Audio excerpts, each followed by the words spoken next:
ইয়ে আজকে বানিয়ে ফেলেছি আমরা বাটার, হোমমেড বাটার বানিয়ে ফেলেছি, হোমমেড মাখন। সো সেটার রেসিপি আপনার সাথে আমি শেয়ার করব।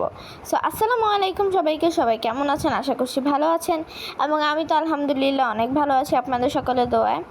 সো দেখতে পাচ্ছেন আজকে হচ্ছে কি আমরা বাটার বানাচ্ছি, বাট বাটার বানাতে গিয়ে প্রথমে আমাদের সাথে একটা গেম হয়ে গেল যে প্রথমে যেটাকে আমরা বাটার মনে করেছি সেইটা আসলে বাটার ছিল না, সেটা ছিল এক্স্যাক্টলি এটার যে ফেনাটা থাকে, ফেনাটা জমাট বেঁধে গিয়েছিল। সো সেটাকে আমরা বাটার মনে করেছিলাম।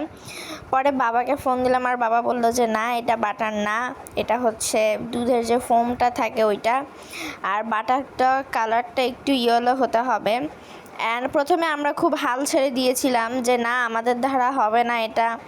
আমরা খুব ডিসঅ্যাপয়েন্টেড হয়ে গিয়েছিলাম যে না, আমাদের দ্বারা কিছুই হবে না, এটা অনেক কঠিন বানানো, এটা কিভাবে বানাবো, এটা নষ্ট হয়ে গেল, আরও অনেক চিন্তায় আমাদের মাথায় এসেছে। বাট আলহামদুলিল্লাহ আপনারা প্রথম ভিডিও দেখে বুঝতে পারছেন যে আমরা রেজাল্ট পেয়ে গিয়েছি। আমরা ব্লেন্ডারে দেওয়ার পরে অনেকক্ষণ যখন ব্লেন্ড করি তখন একটা ইয়েলো কালার আসে, অ্যান্ড ইয়েলো কালার আসার পরে হচ্ছে গিয়ে এটা আস্তে আস্তে জমাট বাঁধার পর দেখতেই তো পারছেন এটা পানিতে, ঠান্ডা পানিতে দিয়ে দিতে হয়। ঠান্ডা পানিতে দিয়ে দিলে যদি এটা গলে যায় তাহলে মনে করবেন বাটার হয়নি, আর যদি এটা বসে থাকে, যদি না ভেঙে না ভিজে, তাহলে বুঝতে পারবেন যে এটা বাটার হয়েছে। মানে যদি পানিতে ভাসে তখন। আর পানিটা ঠান্ডা ছিল, বাট একটু নর্মাল হয়ে যাচ্ছিলো। আমি কয়টা বরফ নিয়েছিলাম পানিতে দেওয়ার জন্য।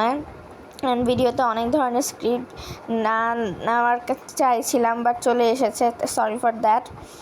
আর এখন এখানে বরফ দিয়ে দিচ্ছিলাম, আর আমরা তো প্রথমে খুব খুশি হয়েছিলাম যে আমাদের এতগুলো বাটার হয়েছে, বাট পরে যখন জানতে পারলাম এটা বাটার না, তখন আসলে একটু মন খারাপ হয়েছে। বাট পরে যখন আমাদের বাটার বানানো শেষ হলো, যখন আমরা আসল বাটার পেলাম, তখন আমাদের মনে যে কি খুশি, মানে সেটা আপনাদেরকে বলে বোঝানো যাবে না। আমরা এতটা হ্যাপি হয়ে গিয়েছিলাম। আর দেখতে পাচ্ছেন এখানে কত সুন্দর করে বাটারটা হয়ে গিয়েছে। ঠান্ডা পানিতে দিচ্ছি, দেখতে পাচ্ছেন একটুও গলছে না, পুরোপুরি বাটারটা হয়ে গিয়েছে। আপনারা চাইলে এই বাটার থেকে ঘিও বানাতে পারেন। ইনশাল্লাহ একদিন ঘির রেসিপিটাও শেয়ার করব, আজকে বাটারের রেসিপিটা শেয়ার করলাম। আর এখানে হচ্ছে গিয়ে বাটারের রেসিপিটা আমি একটু বলে দিই। রেসিপিটা হচ্ছে আগে দুধটাকে জাল করে নিতে হবে, শুকায় ফেলতে হবে, দেন আপনি এটা ব্লেন্ডারে করবেন।